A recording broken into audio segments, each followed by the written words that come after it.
Hi traders, hello investors, ഇത് സിയാദ് ഇലിക്കൽ.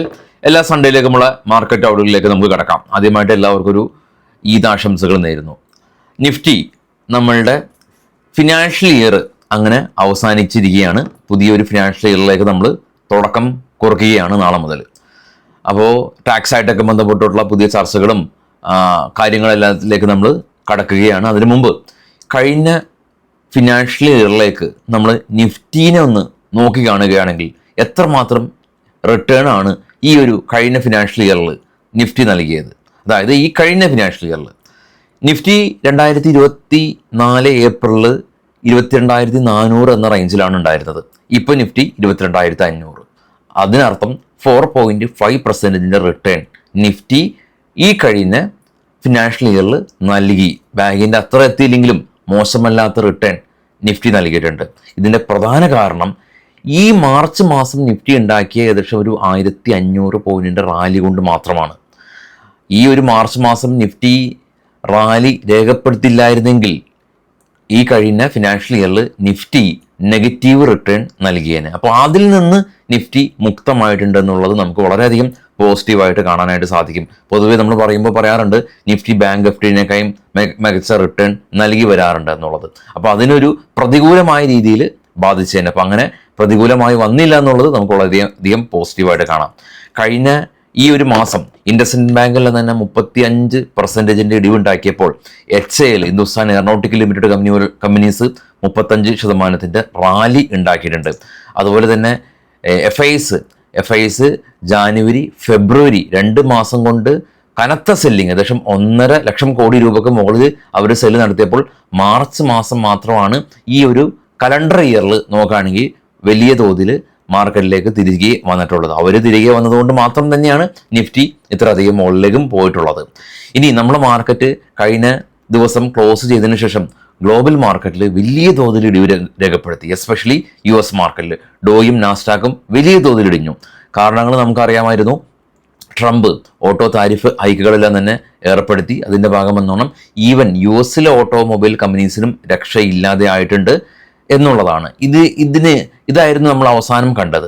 പുതിയ update വന്നത് ഈ US ഈ ഒരു താരിഫ് ഹൈക്ക് ഏർപ്പെടുത്തിയപ്പോൾ മറ്റുള്ള രാജ്യങ്ങൾ റെസിപ്രോക്കൽ താരിഫ് ഹൈക്കുകളാണ് ഏർപ്പെടുത്തിയത്. പക്ഷേ അവിടെയാണ് ഇന്ത്യ വേറിട്ട് നിന്നത്. അതുകൊണ്ടാണ് ഇന്ത്യൻ PM-നെ ഡൊണാൾഡ് ട്രംപ് മൈ ഫ്രണ്ട് എന്ന് അഭിസംബോധന ചെയ്യാനായിട്ടുള്ള കാരണം US-ന്റെ ഈ ഒരു താരിഫ് ഹൈക്കിൽ റെസിപ്രോക്കൽ താരിഫ് ഹൈക്കുകൾ മറ്റു രാജ്യങ്ങൾ പിന്തുടരുമ്പോൾ ഇന്ത്യ US-ന്റെ ഈ ഒരു അഭിപ്രായം മാനിച്ച് ആദ്യം ഹാർലി ഡേവിഡ്സന്റെ ഇറക്കുമതി തീരുവ കുറച്ചു. പിന്നീട് ടെസ്ല ഇന്ത്യയിലേക്ക് കടന്നു വരുന്നതിന് വേണ്ടിയിട്ടുള്ള കാര്യങ്ങളെല്ലാം ചെയ്തു. സ്റ്റാർലിങ്ക് കടന്നു വരുന്നിട്ടുള്ള കാര്യങ്ങളെല്ലാം ചെയ്തു. ഇനിയിപ്പോൾ അമേരിക്കൻ ഉൽപ്പന്നങ്ങൾ എസ്പെഷ്യലി ബദാം, പിസ്ത, അങ്ങനെ ഒരുപാട് ഉൽപ്പന്നങ്ങൾക്ക് അല്ലെങ്കിൽ ഈവൻ ലിക്കറുകൾക്കെല്ലാം തന്നെ നല്ല രീതിയിലുള്ള തീരുവ ഇന്ത്യ ഏർപ്പെടുന്നുണ്ട്. പക്ഷെ അതെല്ലാം തന്നെ പുനഃപരിശോധിച്ച് അതെല്ലാം തന്നെ കുറയ്ക്കാനായിട്ടുള്ള ധാരണകൾ ഉണ്ടാകുമെന്നുള്ള രീതിയിൽ പുതിയ അപ്ഡേറ്റുകൾ വരുന്നുണ്ട്. അത് ഇന്ത്യക്ക് ഗുണകരമാകും.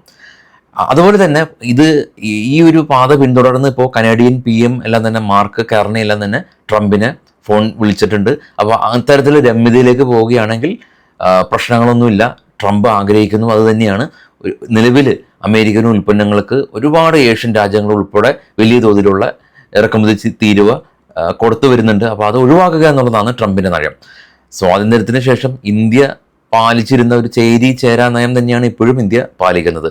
ഒരേ സമയം US-ന്റെ അപഖ്യാപിത ശത്രു എന്നറിയപ്പെടുന്ന റഷ്യയിൽ നിന്ന് താഴ്ന്ന നിലയിൽ US എതിർപ്പുകൾ അവഗണിച്ചും ഇന്ത്യ ക്രൂഡ് ഓയിൽ ഇമ്പോർട്ട് ചെയ്തു. അതേസമയം US-ഉമായിട്ട് നല്ല ബന്ധങ്ങൾ ഇന്ത്യ എപ്പോഴും കാത്തു സൂക്ഷിക്കുന്നുണ്ട്.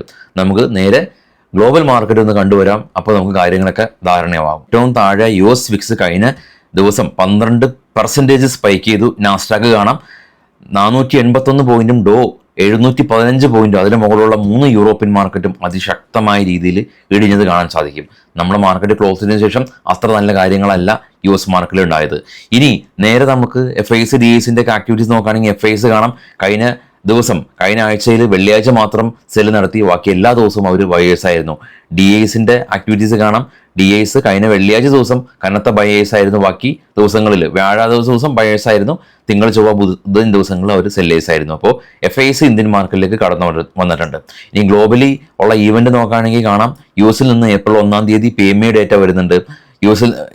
US നിന്ന് ഏപ്രിൽ 2-ാം തീയതി പേറോൾ ഡേറ്റ, ഏപ്രിൽ 3-ന് ഇനീഷ്യൽ ജോബ്ലെസ് ക്ലെയിം, ഏപ്രിൽ 4-ന് അൺഎംപ്ലോയ്മെന്റ് റേറ്റ് വരുന്നുണ്ട്.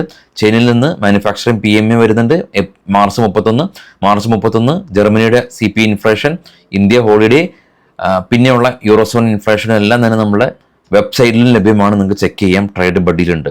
അതുപോലെ തന്നെയാണ് ഇനി നമ്മൾ പരിശോധിക്കാനായിട്ട് പോകുന്ന കലണ്ടർ, റിസൾട്ട് കലണ്ടർ കാണാം. TCSന്റെ റിസൾട്ട് ഏപ്രിൽ 10-നാണ് ഉള്ളത്.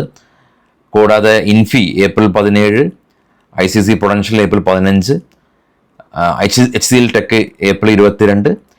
അതിനുള്ള എല്ലാ കമ്പനീസിൻ്റെ റിസൾട്ടും നമ്മൾ അപ്ഡേറ്റ് ചെയ്തിട്ടുണ്ട്. അതും നമ്മുടെ ട്രേഡ് ബഡി ടാബിലുണ്ട്. ഈ വീഡിയോയുടെ ഡിസ്ക്രിപ്ഷനിൽ നിങ്ങൾക്ക് ട്രേഡ് ബഡി ടാബിൽ പോകാം. ഗ്ലോബൽ കലണ്ടറും അതുപോലെ തന്നെ റിസൾട്ട് കലണ്ടറും എല്ലാം തന്നെ നിങ്ങൾക്ക് പരിശോധിക്കാനായിട്ട് സാധിക്കും.